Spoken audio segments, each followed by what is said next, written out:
For decades, Bengal beloved Hilsa, the queen of fish, arrived from just two places, Bangladesh and Myanmar. But this year, the tide has turned. Gujarat, yes, Gujarat has quietly emerged as one of the biggest suppliers of Hilsa to Bengal, overtaking even Bangladesh. From the waters of the from the waters of the Gujarat coast and riverine stretches in Bharuch, more than 6,000 tons of Hilsa have traveled eastward this year. A surge made possible by two big shifts, a sharp decline in exports from Bangladesh and a dwindling catch in West Bengal. See, Verawal is a coastal town and a major seafood processing hub in Gujarat and across India. We have in excess of 100 processing units, registered processing units here in Verawal. Verawal has developed as a fishing harbor since the late 70s, mid 70s onwards, and we have about 4,000 trawlers, registered trawlers here, and we also have OBMs, which is a canoe, which are the canoes, the small fishing vessels. We have different fishing techniques here, from trawling to gill netting to hook and line. So, Verawal has been predominantly a fishing harbor. As far as the Hilsa part is concerned, here what we call Hilsa is the ocean cod Hilsa, and the local lingo it is called Palwa. Hilsa Elisha is basically, I think, the trade name. And we have been exporting this fish from a long, long time. But nothing for the domestic market, because this fish was predominantly going to the Chinese market and some to the Gulf and other countries also. Recently, there is a big buzz about what has landed in Bharuch, which we locally call chaksi, and is basically what is consumed in in Indian Bengal, which also sources this Ilish from the Bangladesh. Last 2 years have seen a spurt in a drastic increase in landings of this fish during the receding monsoon, probably during that time.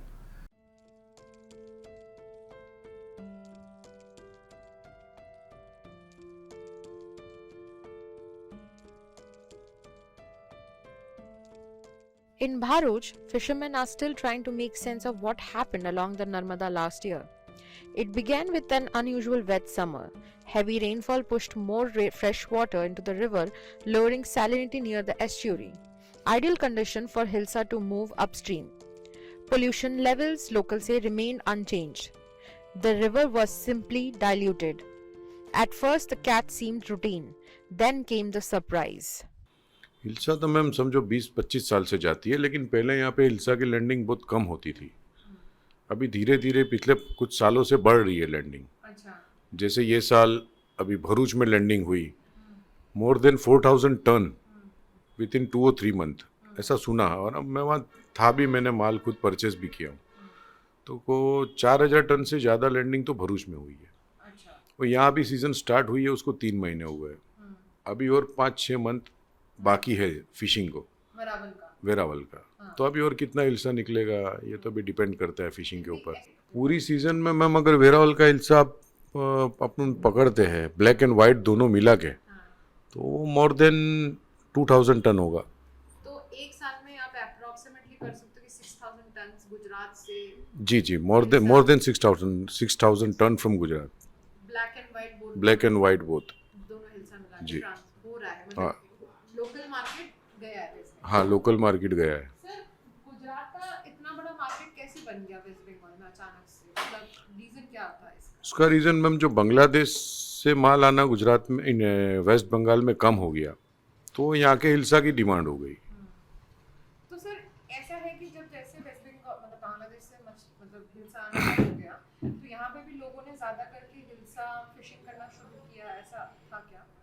हाँ, नहीं ऐसा तो नहीं है ma'am. Hilsa तो क्या है, by chance कभी कभी समंदर से लग जाती है मच्छी, आ जाती है. ऐसा कोई फिक्स नहीं रहता कि हम लोग स्पेशली हिल्सा पकड़ने जा रहे हैं और पकड़ के ला रहे हैं, ऐसा नहीं होता. हाँ, भरूच में है. भरूच में वो लोग स्पेशली हिल्सा ही पकड़ते, उसके अलावा दूसरी कोई मच्छी नहीं पकड़ते. हाँ, भरूच स्पेशली फॉर हिल्सा. अच्छा सर, क्या मैं कह सकती हूँ कि इस साल मतलब बांग्लादेश को रिप्लेस कर दिया है गुजरात ने? हाँ 100% मैम, बांग्लादेश को गुजरात ने रिप्लेस कर दिया इस बार लोकल लोकल लोकल लैंडिंग की वजह से। वेस्ट बंगाल। हाँ, भरूच में इतनी लैंडिंग हुई, अभी यहाँ लैंडिंग होना और बाकी है गुजरात में। हाँ, तो सर बट क्वालिटी डिफरेंस क्या है? क्वालिटी डिफरेंस मैम ऐसा है ना कि बांग्लादेश से वेस्ट बंगाल नज़दीक है, तो फ्रेश माल जल्दी पहुंच जाता है। और यहाँ से हम लोग को भेजने में 3 to 4 डेज लगते हैं, तो उसकी वजह से क्वालिटी थोड़ी सी डाउन होती है। सर बट आज वर्ल्ड में मेजर की प्लेयर्स कौन कौन है हिल्सा के? हिल्सा के में मेजर तो एक बर्मा है, बर्मा के बाद आप अगर देखो तो फिर ये गुजरात हुआ, फिर बांग्लादेश, महाराष्ट्र है, फिर बांग्लादेश है। क्योंकि बांग्लादेश की गवर्नमेंट ने भी शायद सुना है बंद करे हैं वहाँ से। लास्ट ईयर बंद किया। हाँ, लास्ट ईयर बंद किया था वेस्ट बंगाल में इलिस भेजना, तो वहाँ से बंद होने के बाद गुजरात की फ़िश को थोड़ी डिमांड हो गई है। तो वहाँ से आपको कैसे कॉल्स आते हैं कि कितने कॉल्स, अभी कॉल्स भी बढ़ गए होंगे आपके पास आना जब? हाँ होता है, वो क्या है, जब वेस्ट बंगाल में कुछ वेडिंग सेरेमनी रहती है, ऐसा कुछ फंक्शन ओकेशनली, मतलब या कुछ फंक्शंस रहते हैं वहाँ पे, तो वो लोग हमको डिमांड आती है कि भाई आप 20 टन भेजो, 40 टन भेजो। तो सब पार्टीज इधर की है, वो जैसे जैसे डिमांड आती है वैसे वो लोग कलकत्ता भेजते हैं। जब सीजन होता है तब कैसी डिमांड होती है? सीज़न होता है तो उधर से कोई फ़ोन करने की ज़रूरत नहीं पड़ती उनको, यहाँ पे लैंडिंग इतनी होती है तो हर कोई यहाँ से भेज ही रहा होता है। This Chaksi or this Ilish has been landing in the Bharuch estuaries in Narmada, the river Narmada for centuries, and this is a regular feature. But because the landings were on the higher side, generally this fish used to be sold in chilled form, not frozen. But because the landings were very high this time, I think some of this fish has also come to Veraval into our processing system, and people have processed it and stored it. But I think that will be again be destined to Calcutta and other parts of Bengal. So I don't know if this is going to be a regular feature. The landings are going to be of this extent even next year. But I think there is a scientific study which is required probably to ensure, to see first why this landing were on the higher side this year, and to see if we can repeat this phenomena again, so that India's dependency on any other country reduces as far as Ilish is concerned. So I see it as a positive move. Let's see how it happens next year. Hilsa fish है means उसको सुनते ही सबके मुंह में पानी आ जाता है, क्योंकि वो बहुत ही टेस्टी फिश है। नॉट ओनली टेस्टी, वो हेल्दी भी है, क्योंकि उसके अंदर 18 से 20% प्रोटीन भी है। और उसकी बायोलॉजी देखे तो एडल्ट हिल्सा है वो सी वाटर में रहती है, और उसको जो लाइफ साइकिल कंप्लीट करने के लिए उसको फ्रेश वाटर चाहिए। तो क्या रहता है कि जहां पे रिवर की कनेक्टिविटी है वहां से हिल्सा है वो माइग्रेट करेगी, वो इस्च्यूरी में जाएगी, पहले इस्च्यूरी से वो रिवर में जाएगी, रिवर में वो हिल्सा है वो ब्रीडिंग करेगी, उसके बाद स्पॉनिंग करेगी। जब स्पॉनिंग करेगी तो उसके अंदर वो 20 लाख एग है वो स्पॉन करेगी। वो स्पॉन करने के बाद वो एग फ्लोट करेंगे और उसमें से लार्वा बाहर आएंगे। वो जो स्पॉन है उसको फिर वो जुवेनाइल 5 से 6 महीने में हो जाते हैं, तब तक उसको फ्रेश वाटर चाहिए। फिर फ्रेश वाटर के बाद वो फिर बैकवर्ड माइग्रेशन करती है सी के ओर, और जब वो सी के ओर माइग्रेट करती है तब उसको सबसे ज्यादा पकड़ा जाता है। इसमें गिलनेटर यूज होती है, सीन नेट यूज होती है, और जो ट्रैप है जिसमें बैरियर है वो सब इसके अंदर यूज होते हैं उसको कैच करने के लिए। यहां है समंदर के किनारे, क्योंकि उसको बायोलॉजी के अंदर उसको फ्रेश वाटर चाहिए, तो उसकी वजह से वो समंदर के आसपास ही मिले, उसके किनारे के आसपास ही मिलेगी। और वो ये जो पूरा गुजरात है उसके अंदर अपवेलिंग जो होता है, और इसकी वजह से यहाँ की प्रोडक्टिविटी बहुत ज्यादा है, उसकी वजह से यहाँ पे फिश भी ज्यादा मिलती है, और उसकी वजह से वो किनारे के एरिया में जो हिल्सा है वो यहाँ पे मिलेगी, और उसको माइग्रेट भी करना है इसलिए वो किनारे पे मिलती है, और वो माइग्रेटरी फिश है, एनाड्रोमस फिश है। तो उसकी वजह से ये वेरावल से लेके पूरे गुजरात में, और गुजरात में मेनली नर्मदा रिवर है, और दूसरी जो गल्फ ऑफ केम्बे है, और दूसरी जो रिवर है उसको जो कनेक्टिंग कंटिन्यूसली मिलता है, वहां पे ये हिल्सा ज्यादा मिलती है। और यहाँ पे हिल्सा का क्या है कि लैंडिंग पहले से सालों से लैंडिंग हो रहा है यहाँ पे, और जब जब यहाँ पे लैंडिंग होता है उसके बाद पहले तो यहाँ से एक्सपोर्ट होता था, पर अभी जो डोमेस्टिक मार्केट है उसमें ही उसका प्राइस इतना बढ़ गया है कि उसकी वजह से आजकल उसको West Bengal as well as north eastern state से यहाँ से उसको यहाँ से ट्रांसपोर्ट की जा रही है।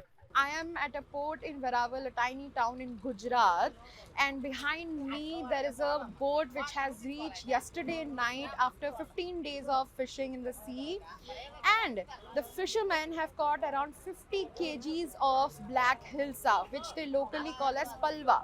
But the kind of enjoyment they get after catching white hilsa is not in any way in comparison to the black hilsa, because when they will sell black hilsa, it will be around 500 to 550 rupees per kg, but white hilsa is sold for like 1000 rupees to 1200 rupees kg, and during season more than 2000 rupees a kg.